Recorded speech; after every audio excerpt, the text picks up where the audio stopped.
Welcome to my views and news. Some news stories for you. First one is about Patriarch of the Orthodox Church Abune Mathias.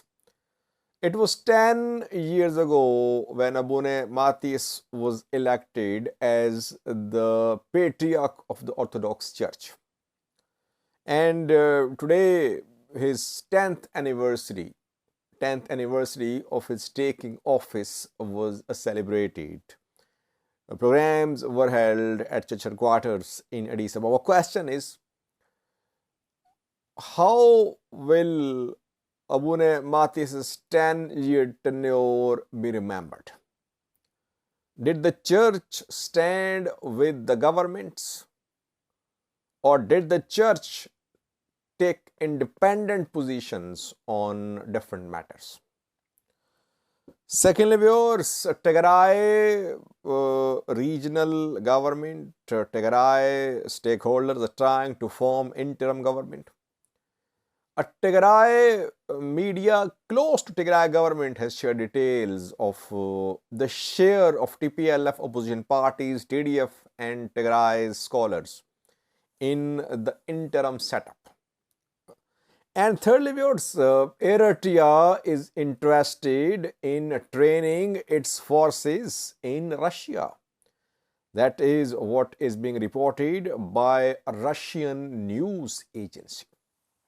Firstly, viewers, Patriarch of Orthodox Church Abune Mathias took office 10 years ago. 10th anniversary celebrations underway. The church is sharing details, pictures of programs being organized in connection with 10th anniversary. When Abune Mathias was elected as the church patriarch, the church was split. The church split after EPRDF was formed. Abune Mathias was the patriarch of Orthodox Church when EPRDF took power. Abune Mathias was removed. TPLF-backed election of Abune Paulos as the new patriarch. Abune Mathias had to flee the country. He was based abroad. Church split. Diaspora, some sections in Ethiopia considered Abune Mathias as the patriarch. But government was backing Abune Paulos. The church remained split till 2018 when EPRDF was dismantled. It was removed from federal government and PP came to power. PMRB came to power. Before that, in 2013, Abune Mathias was elected as the patriarch after the death of Abune Paulos. Abune Mathias was still based abroad in 2013 when Abune Mathias was elected as the patriarch. And then in 2018 when PMRB came to power, we saw start of a reconciliation. Political parties, armed groups, religious workers, Abune Mathias, they were allowed to return to Ethiopia. And the Ethiopian government facilitated an arrangement between Abune Mathias and Abune Mathias. But Abune Mathias continued as the patriarch. So his election was controversial, no doubt about that. Question is, what happened in the last 10 years of his tenure as the patriarch? The church always stood with governments. It never went against government. Only time when church challenged the government was a few days ago, when church and Ethiopian federal government were face to face.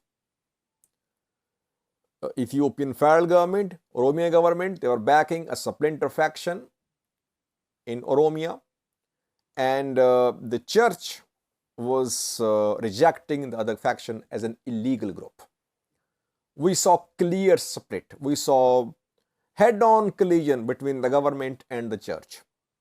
Church did not step back government had to step back, and government showed as if it had mediated an agreement between the two factions. Basically, the government had to withdraw. So overall, we can sum up that Abune Mathias' 10-year tenure was marked by standing with governments, not with the people. What happened during Tigray conflict? Abune Mathias now says that people of Tigray faced unprecedented atrocities, but he was largely silent. He did not speak. And Tigrayans kept on backing the patriarch. That patriarch was not allowed to speak.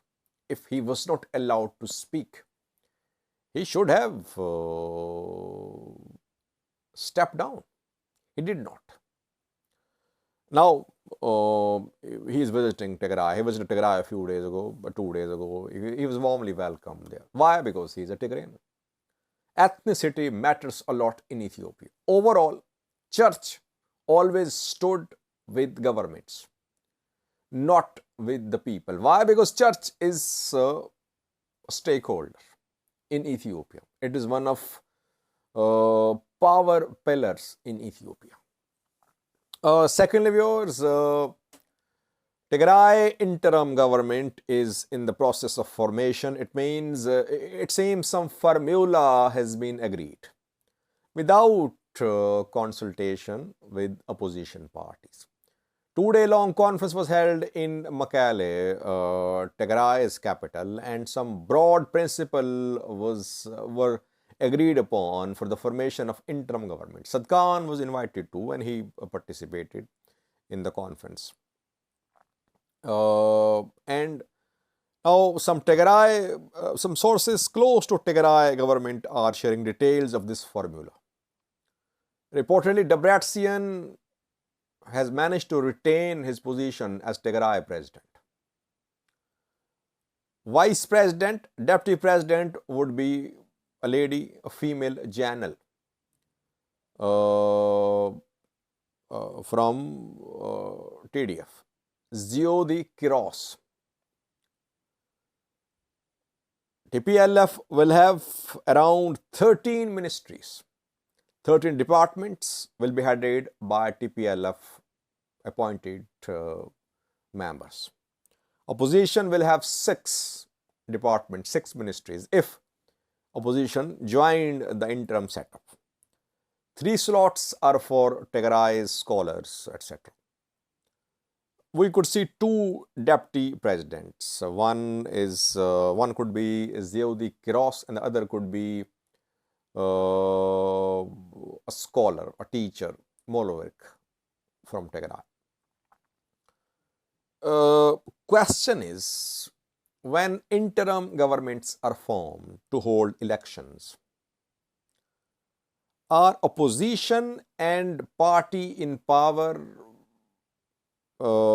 accommodated equally, or are they given slots according to their strength in the last election? What I have learned, what we know is that both opposition and governments are treated equally in interim setup. Why? Because no one knows who is going to win the next election. If TPLF is given more seats than opposition parties, we cannot say that it's an interim setup which will be able to work impartially. Transparency demands equal representation of opposition and party in power. That is how interim governments are set up. Yes, military can have its presence, civil society also, media too, though media is another thumb of Tigray government. So opposition parties are not part of these talks, these consultations. They want more share, which is understandable, which is justified. They should have equal share. Yes, they are small parties, But when it comes to establishment of interim government, they should be given equal share, which TPLF is not giving, and Tigray military is standing with TPLF. Let's see, what will the opposition do? Because Ethiopian federal government is backing Tigray regional government and TPLF. Ethiopian government says it does not want to be part of this process of formation of interim government. Military standing with Tigray military standing with TPLF. Opposition on its own. Diaspora split. Diaspora cannot do something from US or UK. So that is why opposition will have to make some concessions to ensure its political survival. And there is no judiciary independence in Tigray. Tigray opposition parties cannot hope that they can get any relief from Tigray's courts. So opposition is in a difficult position now. Thirdly, Eritrea is interesting in training its military in Russia. Eritrea-Russia defense ties are strengthening. Sergei Lavrov, Russian foreign minister, visited Eritrea a few days ago and he landed in Massawa. Russia intends to build a naval base in Massawa. It is working on joint projects to build and improve Massawa port and Massawa airport. That is why he visited Massawa. And we know that Ethiopian and Eritrean defense equipment is mainly Russian. Now, when Eritrea is under sanctions from EU, US, and under sanctions for years, it has been trying to strengthen its defense ties with Russia. The Russia has problems which it is facing in the war against Ukraine. But obviously, Russia can train Eritrean forces.